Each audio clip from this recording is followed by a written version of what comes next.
తూర్పు గోదావరి జిల్లా రాజానగరం నియోజకవర్గ కోరుకొండ మండలంలో జనసేన పార్టీ కార్యాలయంలో ఏర్పాటు చేసిన మీడియా సమావేశంలో ఎమ్మెల్యే బత్తుల బలరామకృష్ణ మాట్లాడుతూ రాజానగరం నియోజకవర్గంలో ఎటు చూసినా అన్ని అవకతవకలే కనిపిస్తున్నాయని అన్నారు. నియోజకవర్గ అభివృద్ధిలో పూర్తిగా శూన్యంగానే ఉందని ఆరోపించారు. నన్నయ్య యూనివర్సిటీలో భయంకరమైన నేరాలు ఘోరాలు జరుగుతున్నాయని అన్నారు. ఇప్పటి వరకు నియోజకవర్గంలో గ్రాఫిక్స్ తో 3D సినిమా చూపించారని, ఇప్పటి నుంచి నిజమైన సినిమా నేను చూపిస్తానని ఎమ్మెల్యే శపథం చేశారు. ఎటు చూసినా అవినీతి పనులే కనిపిస్తున్నాయని, నియోజకవర్గంలో ప్రజలను మోసం చేసి కాంట్రాక్టర్లను మోసం చేసి పనులు జరగకుండా శంకుస్థాపన పేరుతో ప్రజల్ని మభ్య పెట్టారని ఎమ్మెల్యే బలరామకృష్ణ ఆరోపించారు. 6 నెలల్లో నియోజకవర్గం పూర్తి స్థాయిలో అభివృద్ధి చేసి చూపిస్తానని ఎమ్మెల్యే అన్నారు. అలాగే మనం ఏదైతే కమ్యూనిటీ హాల్స్ ఉన్నాయో అవి కూడా చాలా అన్ని కూడా మధ్యలో ఆగిపోయినటువంటి పరిస్థితులు ఉన్నాయి.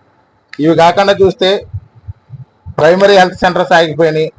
అసలు ఏదైతే హడావిడిగా మనకి రఘుదేవపురంలో హడావిడిగా శంకుస్థాపన చేశారో ఇప్పటి వరకు దానికి ఎలాంటి పర్మిషన్లు లేవు, ఎలాంటి శాంక్షన్ లేవు, ఎవరు వర్క్ కూడా స్టార్ట్ చేయలేదు. తురిగేటకి 3 సార్లు శంకుస్థాపన చేశారు కానీ ఇప్పటి వరకు టెండర్ ఫైనలైజ్ అవ్వలేదు. ములకల్లంక బ్రిడ్జి మాట అనేది అసలు ఈ 5 ఏళ్ళు ఒకసారి కూడా రాలేదు. ములకల్లంక బ్రిడ్జి విషయంలో గడిచినటువంటి 5 ఏళ్లలో కూడా కనీసం ఒక తాపి సున్న వేసే బ్రిడ్జి పనులు చేసిన పరిస్థితి లేదు. ములకల్లంక బ్రిడ్జి గతంలో ఎప్పుడైతే 2019 ముందు ఎలక్షన్ ముందు ఎలా ఉందో ఈ రోజు కూడా అలాగే ఉంది. బొబ్బుల్లంక బ్రిడ్జి కూడా సేమ్.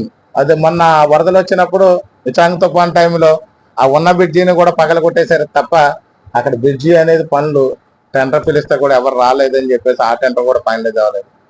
తొరిగారు 2 సార్లు కలెక్టర్లు కొబ్బరికాయలు కొట్టించారు కానీ ఓన్లీ కొబ్బరికాయలు కొట్టడమే కానీ అక్కడ టెండర్ ఇప్పుడు వరకు కూడా ఫైనలైజ్ అవ్వలేదు. తొరిగేట పనులు కూడా అలాగే ఉండిపోయినాయి.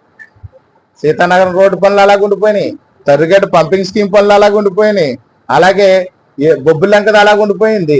ములకల్లంక బ్రిడ్జి అలాగే ఉండిపోయింది. అసలు ఎక్కడ ఏ పని అవ్వలేదు. ఈ యొక్క R&B రోడ్లు అవ్వలేదు. ఈ లిఫ్ట్ ఇరిగేషన్ చూస్తే ఎక్కడెక్కడ పెండింగ్ జరిగిపోయినాయి. భయానకమైన పరిస్థితుల్లో రాజానగరం నియోజకవర్గం ఉంటే ఆంధ్ర రాష్ట్రంలో మొత్తం చూస్తే అక్కడ కూడా ఇలాంటి పరిస్థితులు ఉన్నాయి. ఎక్కడ బిల్లులు లేవు, ఎక్కడ ఎలాంటివి లేవు. ఇవన్నిటికంటే కూడా ఇక్కడ పరిస్థితులు చూస్తే భయంకరంగా ఉంటే వీటిలన్నిటిని అధిగమించడానికి మా యొక్క ఉప ముఖ్యమంత్రి పవన్ కళ్యాణ్ గారు, ముఖ్యమంత్రి నారా చంద్రబాబు నాయుడు గారు NDA కూటమిలో కసరత్తులు ప్రారంభించారు. ఖచ్చితంగా 3 నెలల లోపల అన్ని కూడా పూర్తి స్థాయిలో ట్రాక్ మీదకి ఎక్కిస్తారు. మాకు కూడా పూర్తి ధైర్యాన్ని ఇచ్చారు పిలిచి. ఖచ్చితంగా ఇవన్నిటిని అధిగమించి ప్రజలకు ఇచ్చిన మాట, ప్రజలకి మంచి సుపరిపాలన అందిద్దాము అనే విషయం మీద వాళ్ళకు చాలా ఖచ్చితంగా నిలబడి ఉండి మాకు కూడా చెప్పడం జరిగింది. ఖచ్చితంగా ఈ ఉన్న ఇబ్బందులందరూ అన్నిటిని కూడా త్వరలో అధిగమించి ఈ యొక్క పెండింగ్ బిల్లుల విషయాల్లో కూడా అప్పుడే ప్రాసెస్ స్టార్ట్ చేసాం. వీళ్ళ కాంట్రాక్టులకు కూడా బిల్లులు కొంచెం ఇప్పించి పనులన్నీ కూడా పూర్తిగా ముందుకు తీసుకెళ్తాం.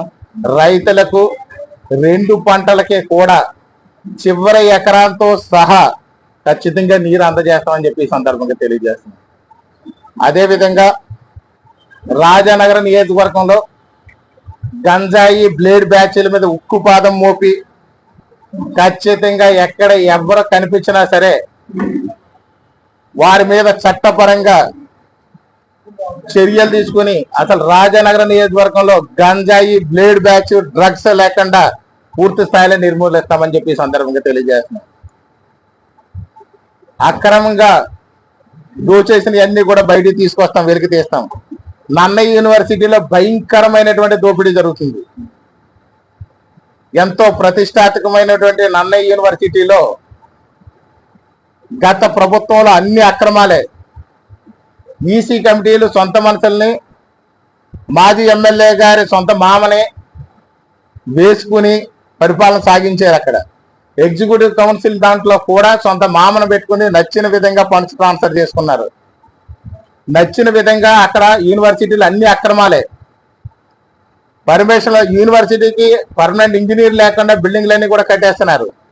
అవసరం ఉన్నా లేకపోయినా స్టూడెంట్స్ ఫీజుల తాలూకు ఏదైతే ఉందో ₹1,00,00,000 డ్రా చేసి మరీ బిల్డింగ్లు కడుతున్నారు.